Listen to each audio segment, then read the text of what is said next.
A closer look this morning at the celebration of the Catholic Church's two new saints. 500,000 people packed St. Peter's Square Sunday to watch Pope Francis canonize Pope John the 23rd and Pope John Paul II. Francis and Pope Emeritus Benedict became the first popes to celebrate Mass together.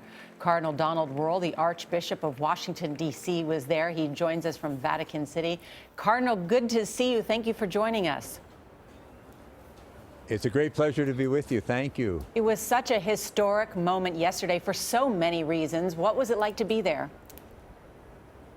It was truly, as you said, a historic moment. The excitement was knowing that this will probably be the only time in the history of the Catholic Church that we'll see something like this. First of all, to have a emeritus pope, a retired pope, with the Pope, for the canonization of two popes at the same time, and all of them within the lifetime of some of the people standing there in the square, myself included. To think all of this is transpiring as a unique piece of history right before our eyes for all of us. But it was truly exciting. But didn't it also take a even more personal meaning for you because Pope John Paul II, I understand, ordained you a few years ago as a bishop. So what was it like for you personally as you were sitting there? Because this is someone you actually know. And that's what made it so particularly moving, to think that the Pope who is being declared a saint was the same one who placed his hands on my head and consecrated me a bishop. And then the same one who, as we worked together on a number of projects, you would sit across the desk from and talk to. It was a bit overwhelming to know that this man is now worthy of our veneration. But I felt the same when Pope Francis came in and walked over and greeted Pope Benedict. There was another pope that all of us had an opportunity to work with over the years. There's a personal tie with every one of them. Pope John Paul, Pope Benedict, and of course now Pope Francis.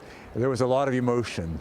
Cardinal, just as Francis and Benedict have different philosophies, I think it's fair to say that John Paul II and John the 23rd had quite different philosophies. So what is Francis trying to say by doing both of these on the same day? I think the message may very well be that there's an enormous continuity in these 50 years since the calling of the council by John the 23rd and the implementation of it by John Paul II over all these years. And now Francis saying we have to move forward with taking all of that and living it. I think he may have been trying to highlight the continuity of change since the time of the council, the updating of the church, and how that just continues to move forward, even though it's taking place in different pontificates. What I saw was this reaffirming of the focus of the church today on such things as peace, as human solidarity, bringing people together, dialogue, interreligious communication. I saw all of that being highlighted by Pope Francis, who is saying to all of us, remember, at the heart of this message is the simple good news that God loves us. And that was what was being underlined. Cardinal Wuerl, thank you so much for being with us here this morning.